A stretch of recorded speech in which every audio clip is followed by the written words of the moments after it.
The self-inquiry intensives at the Samadhi Center are a rigorous form of sadhana, or spiritual practice, designed to create conditions of no escape for the egoic mind, to bring about the possibility of samadhi and awakening to your true nature.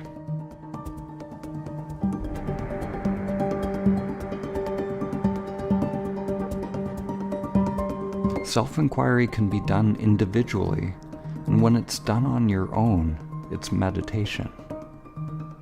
Self-inquiry can be done with a partner in what we call dyads, or it can be done with a group where the entire group is focused on one person who is doing the inquiry.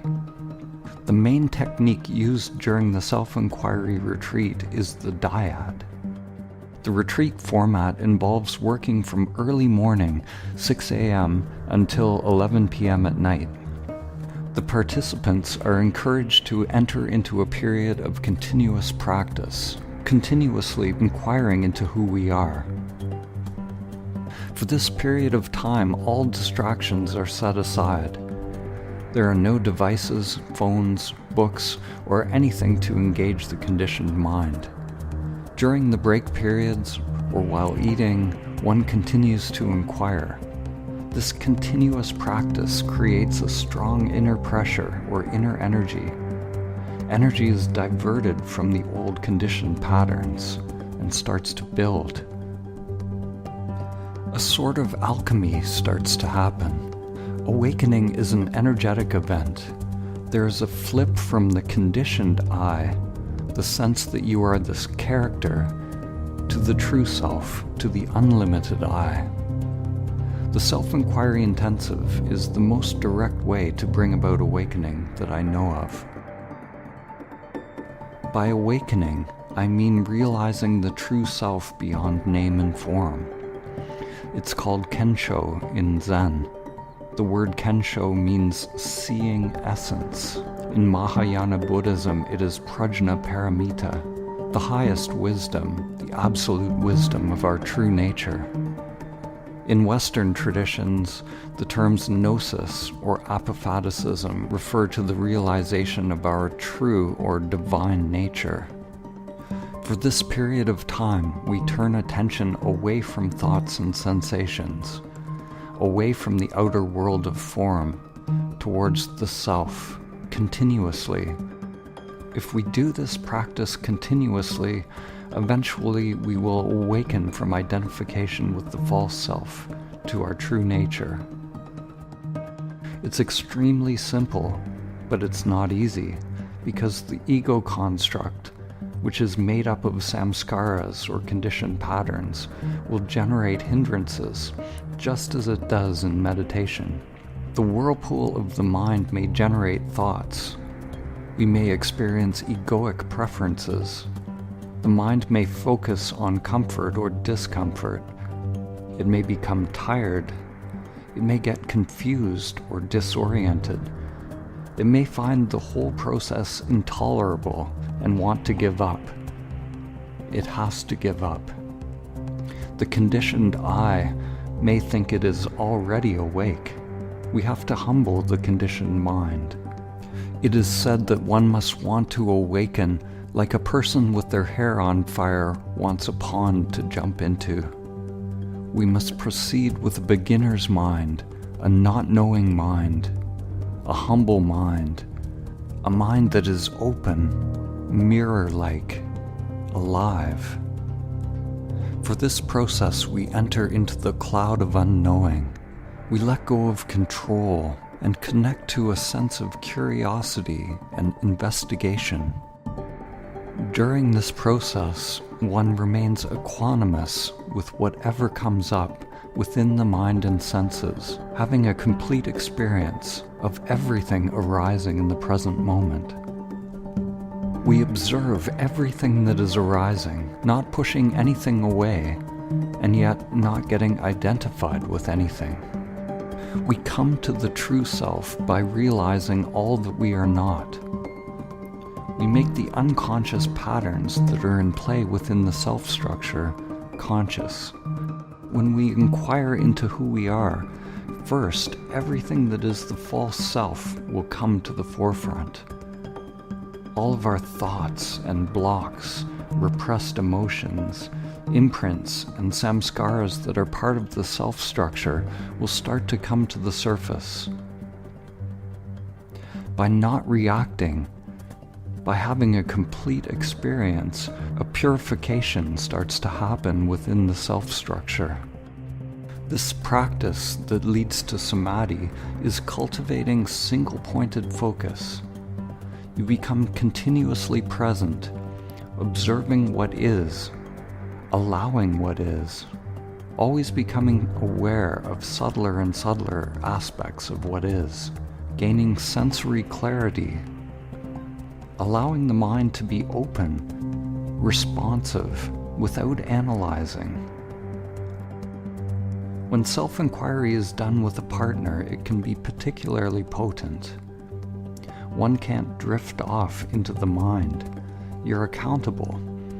It's like meditating with a partner. You have to be present because you're being witnessed. You're staring into someone else's eyes. You can't wander away. At these retreats, we begin the self-inquiry when we're in the waking state, but the practice can carry over into dreaming and even deep sleep states. Here I'm going to describe the Dyad technique. In this practice, one person is a witness and the other engages in deep inner investigation, inquiring into their true nature. First, decide who will be the witness and who will start doing inquiry. You will switch roles back and forth all day long. If you're doing this with a large group, you will switch partners roughly every 40 minutes. Sit across from your partner, looking into their eyes. Maintain eye contact and silence. As an introductory exercise, just look into each other's eyes for about 3 or 4 minutes. Allow yourself to see this being across from you. Allow yourself to be seen. The witness will connect to their intention to know who this being is that is in front of them. The witness will say to their partner, "Tell me who you are." The imperative should come from a place of sincere wanting to know.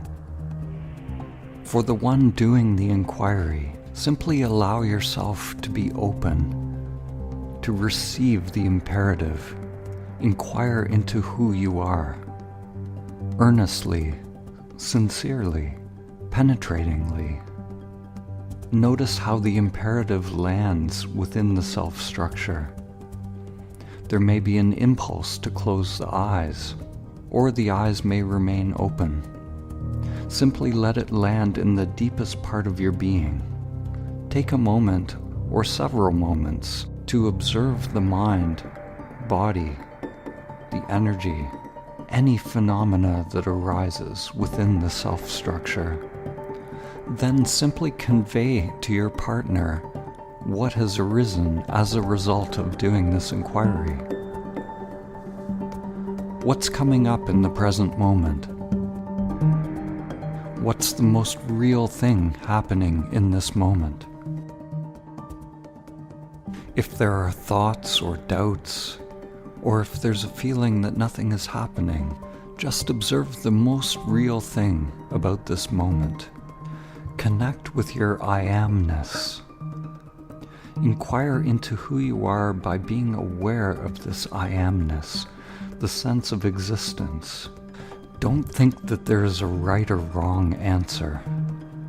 We're not looking for an answer on the level of the mind. Don't think that you have to please someone with your answer. Be free, playful. You don't have to search for an answer. Be free in the not knowing. A Bible passage comes to mind.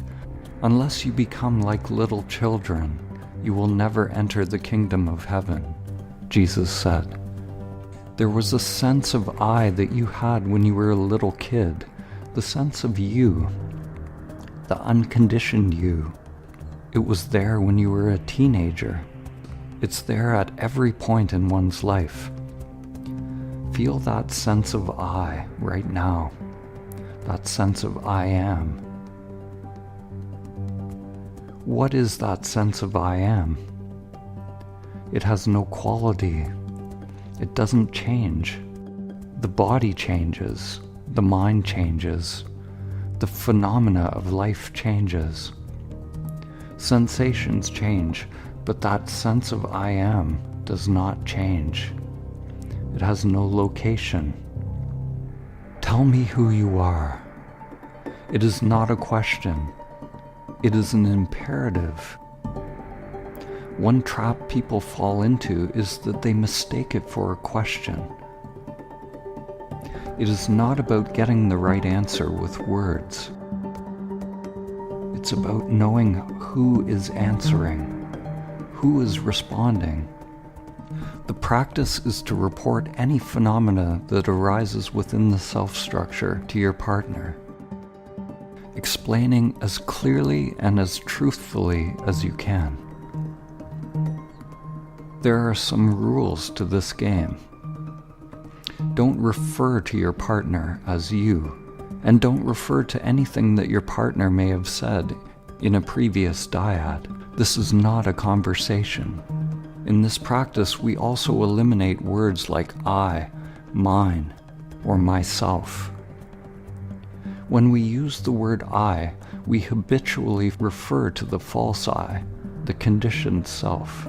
So we want to communicate whatever comes up without using this dualistic language. If you know that you are referring to the false I, then don't use the word I. Instead of saying, I am feeling tired, or I am feeling angry, say, there is a feeling of tiredness arising, or there is a sense of anger within the self-structure. Is it true that I am tired? Is it the body that is tired? Am I the body, or am I aware of the body? You can start with what is obvious, but don't miss the subtle. Go into the feeling, the sensory layer, the somatic field. If a feeling comes up, where does it live in the body? How does it move? How does it change through time? If there's sadness or anger, what do those feel like? Notice any energetic contraction, any holding or resistance within the body, having a complete experience of everything arising in the present moment. During this process, the witness holds the container of silence, witnessing without reaction. Without encouragement, the witness maintains a neutral face and lets go of any body language. When witnessing, you disappear. There's only your partner. Make sure that you're understanding your partner, following what is being said. Don't zone out or stare through your partner.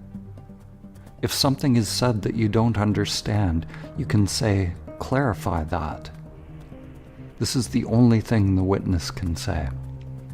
As a witness, you may be feeling what the other person is feeling. You may even sync breaths and movements. This happens spontaneously. You don't have to try to do anything.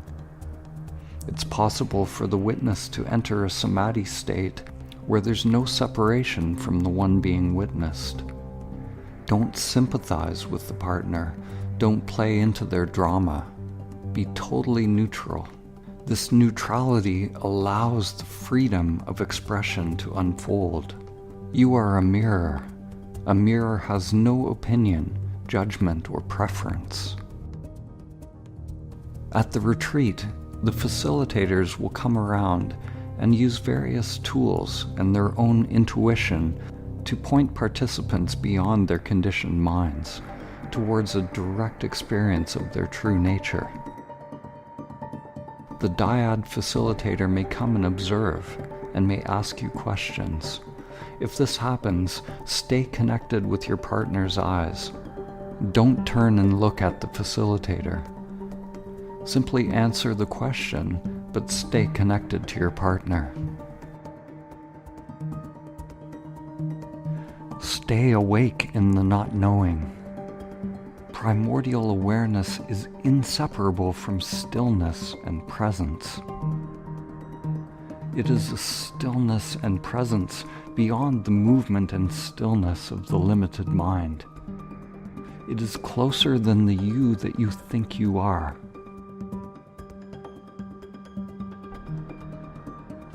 It is neither near nor far, because these are mere concepts.